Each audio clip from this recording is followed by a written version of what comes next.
Let's do that in bacon.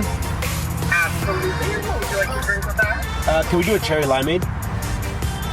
And that toast out. Right. Awesome, thank you. That was a mess. Yo, what's going on YouTube? It's Garrett, aka Solo Boy Gary, and yo, this is our first vlog. That's crazy. That's crazy that I'm actually vlogging right now.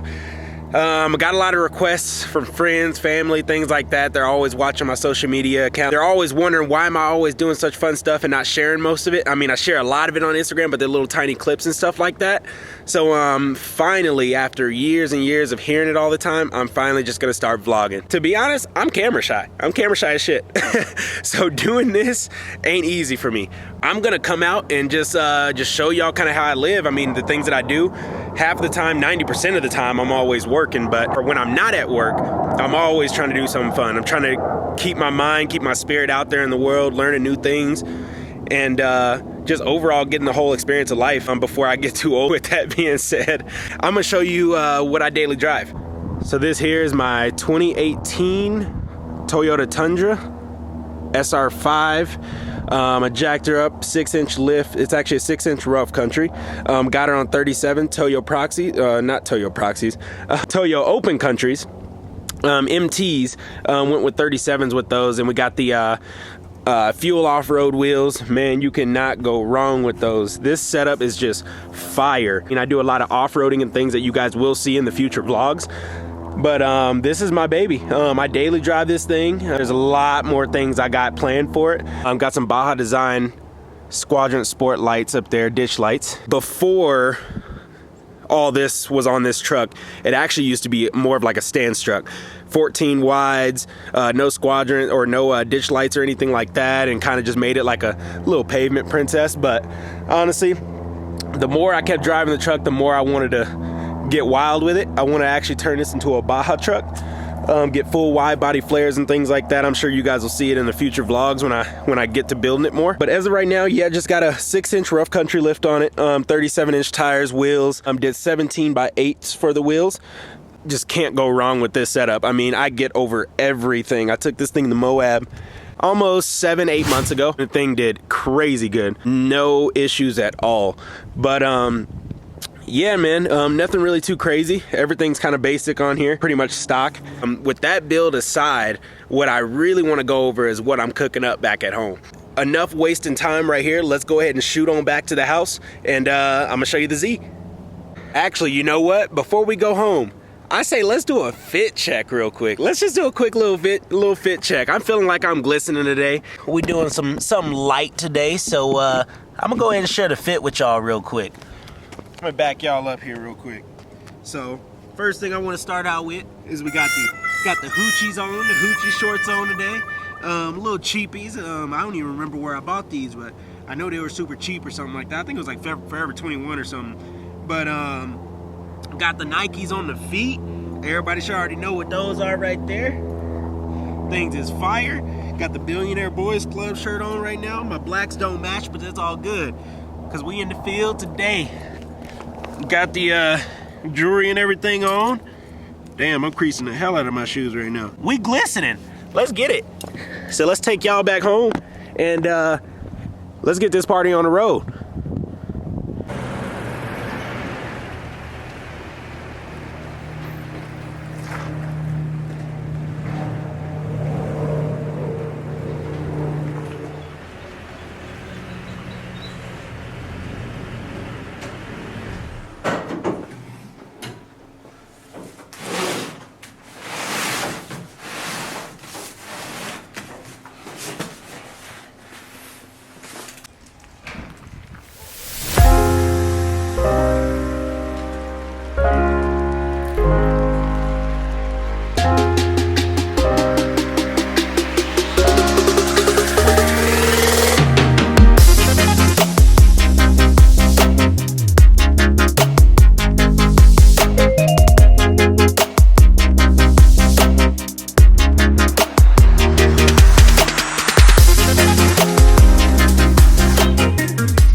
YouTube, we are back. We are at the house.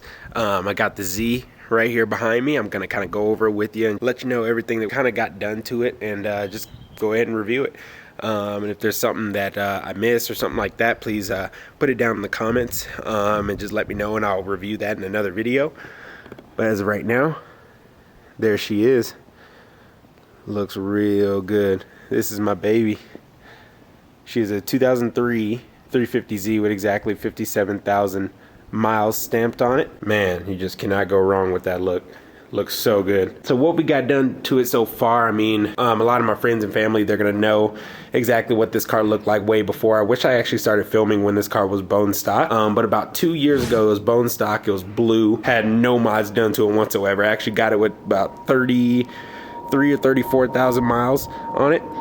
Put a little bit of mileage over the couple years there, but one thing that I definitely want to talk about is definitely the duckbill that I have on the back. So no, you cannot buy that anywhere. You can't really get the trunk anywhere. No, I actually hand molded this in my garage probably about a year ago before I got the whole car painted. So I just kind of want to do something different. This is actually when the car used to be stanced. I wish I actually had videos of all that stuff that I did last time and how it looked and everything like that, where it was stanced. It had almost -18, -20 camber all the way around. It's crazy where this car came from. But as of right now, for the rear end, yeah, you have the duckbill and you got the diffuser down. I got a HKS exhaust actually on the rear end. Of course, right now it doesn't have an engine in it just because we are building it.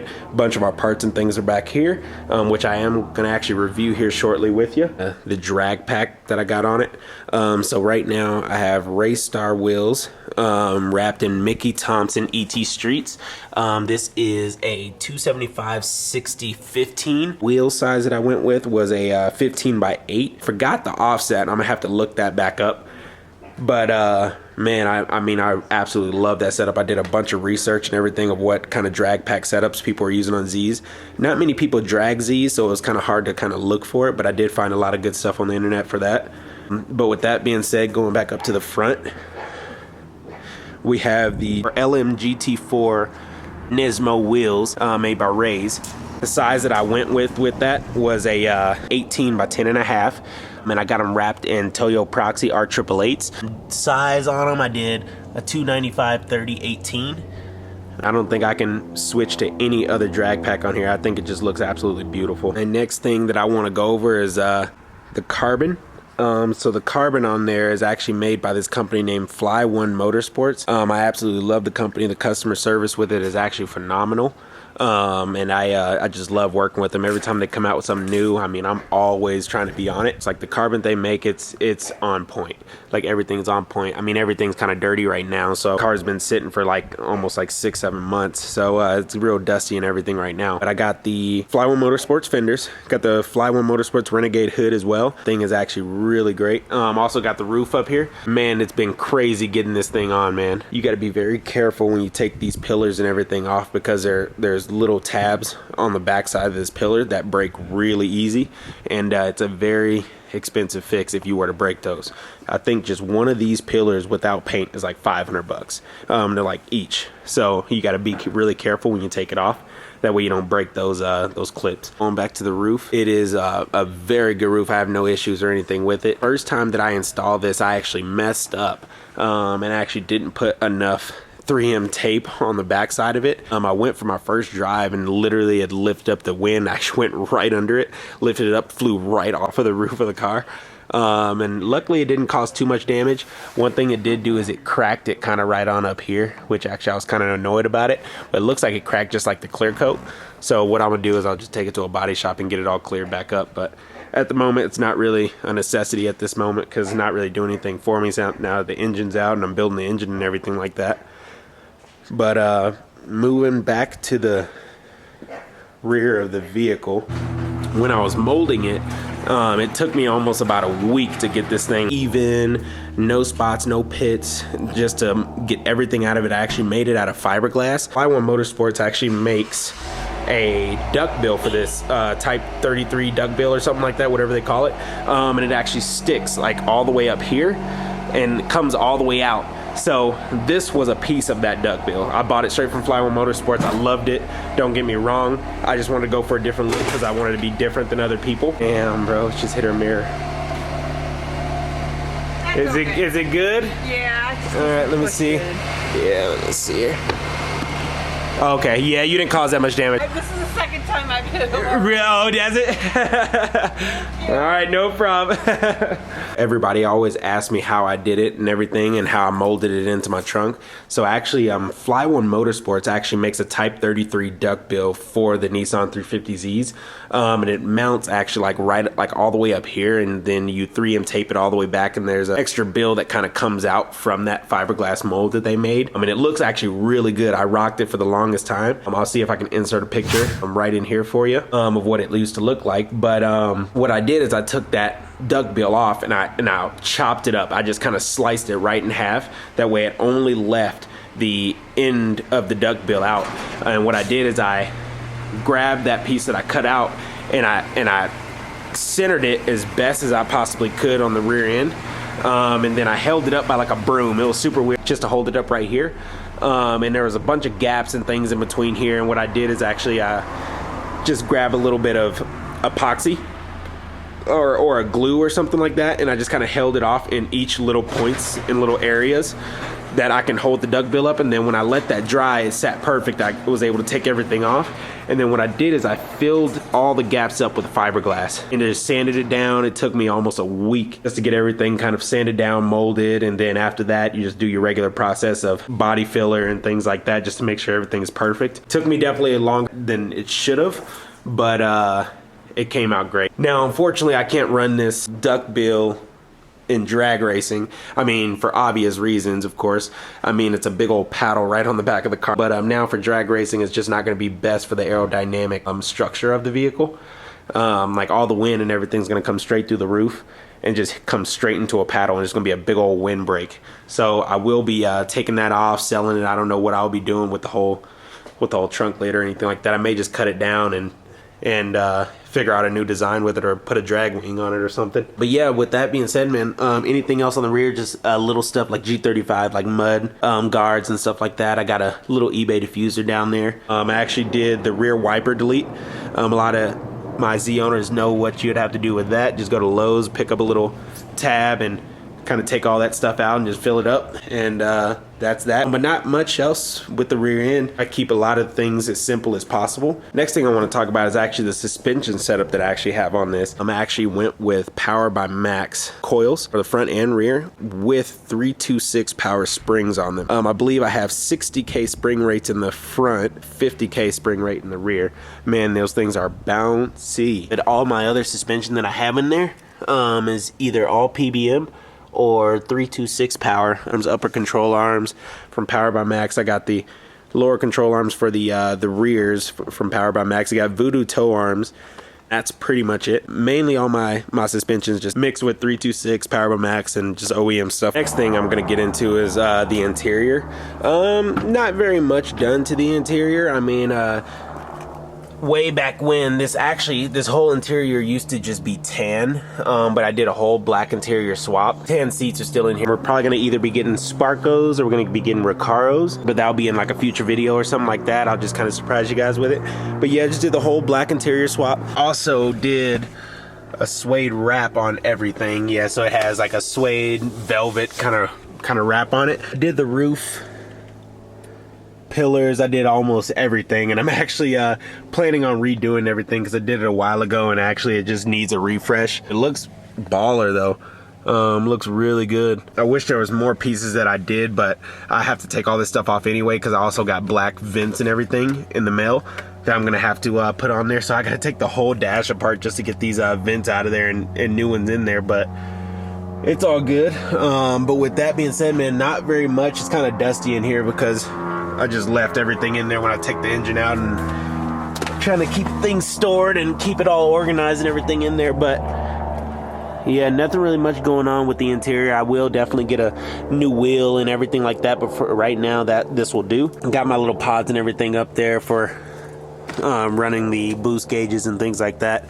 Nothing really too special, man. And everything else is just kind of stock, and looks really good on how far it came. A lot more things that I'll go over with you, and I'm pretty sure I'm missing a bunch of other things on there. I definitely want to go over the engine build with you guys. So give me a little bit, and I'm gonna actually go over that stuff with you here shortly. That's pretty much the build. I mean, I'm pretty sure I'm chopping it up kind of a bit, and I know there's a lot of other mods on here that I just can't really think of. There's just so many that I've done on there.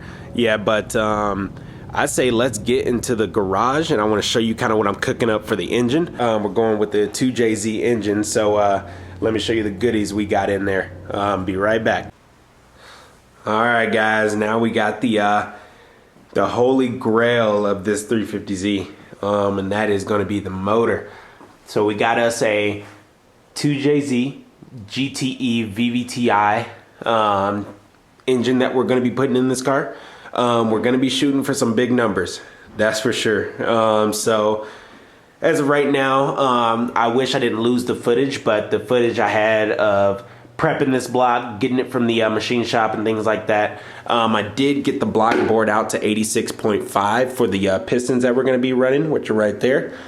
Got it decked, honed, all that stuff, and it looks very good. Got it out of the shop, and actually I did a bunch of prepping for the block, and I painted it, got it back black, and it looks so good. First thing I'm going to be going out over of all of these beautiful parts that we got here on this table here is I'm going to go over the BC connecting rods that we're going to go with. I heard so much good stuff about these rods. These are actually the BC H-beam rods. Forge rods. I got them with the ARP 2000 bolts on the back of there. I heard that these rods handle up to a lot of power. I'm going to be running anywhere from around 1200 to 1300 horsepower is what I'm going to be shooting for. Just heard that these rods, they just do not snap. So I definitely went with that. I got a good recommendation down at Real Street Performance, so shout out to them for helping me out with that. To wrap up those connecting rods, we got Manly Forge pistons. Got them in a 10-to-1 compression ratio. They are 86.5 in size, so that way they got the bores and stuff all matched with them. So that's going to be a really nice piston to run. I feel like a kid in the candy store when it comes to these pistons. They just look so dang good. In the back, we got the upper oil pan, lower oil pan, and everything back there is just stock stuff. Yeah, there's two different types of pans that you can run on the JZ. You can either do the front sump or you can do the rear sump. Now the rear sump, I didn't do too much research on it, but as I was in the forums and everything for 350Z swaps with the JZ, everybody's saying to use the front sump just because we have a sway bar that sits right in front of it. When this is all mounted up and the engine is in the car, it sits exactly flush with our sway bar, so it's almost like a bash bar almost before it ever like hits the oil pan. Like if I were to hit something underneath the car, it's like that sway bar is almost like support right in front of it, and it lines up literally exactly with it. So I ended up going with the front sump. With that being said, man, on the table we got a little bit more other stuff on here. So we just got like the oil squirters that we're going to be running inside of the engine. I'm definitely going to be running those. That's going to be nice to use. Down here I got some King Racing bearings. Shout out to my boy Lace Rich. Richard actually hooked me up before I even had the 2JZ block and had any of these other parts. He actually hit me up because he was selling all of his 2JZ parts out of his build that he was building. And yeah, man, just huge shout out to him. He sold me actually the ARP head studs and everything like that, and the King bearings and everything like that. All in one package. He hooked it up real fat on those, so I can't thank him enough. But we got the main bearings, got the rod bearings as well. We also got the main studs and then also the head studs. I did opt for the CA or the CA 625s. And man, do they look good. Yeah, for like the oil squirters, pretty much what they do is all they do is they sit inside the block. And they squirt oil onto the back of the pistons inside of the bore, and it just keeps the overall temps and cools down the piston and everything like that as it's going up and down the bore there. But I'm definitely going to be running those. A lot of people saying it when you go full forged internals, it's not necessarily needed, but I just like to have that safety, so I think I'm just going to throw them back in there. But as for the other stuff on the table, I mean, we just got some factory stuff, got a new water pump, got an oil pump down there, got the what is that, the rear main seal retainer and everything, rear main seal, and got a whole bunch of seals and stuff that are in the back of the garage there, but got my crank up here as well. It looks absolutely beautiful. No crazy scoring or anything like that. It still looks really good and good in shape. And yeah, man, that's literally the short block. I mean, there's a couple seals and things that I didn't go over, but of course seals are seals. Everybody knows what those are. I can't wait, man. I'm gonna do the next video for you guys of actually assembling this. I'm actually missing one piece to this puzzle in order to get this, actually to start the build on this, and that is a freaking piston ring filer. I don't have that tool. I got every single other tool besides the piston ring filer, and I'm gonna need that because I have to gap the piston rings accordingly to be able to run the power that I want to run. So when I get that going, I'll get another video kind of going of it, showing me the whole building process of the 2J. So I'm definitely gonna assemble the block here shortly, so maybe sometime next week or 2 weeks down the road, I'm gonna do another video for you of installing all the parts in there. Just gotta make sure everything's all in line for the engine build there. Yeah, and with all that being said, I'm actually gonna be building this motor on my own. I have no engine building experience or anything like that. So if there's something I miss, hopefully I document it here in the video. But for no experience or anything, I've watched videos for about a year now. So I kind of got the gist of what I have to do from measuring all the way down to torquing and things like that.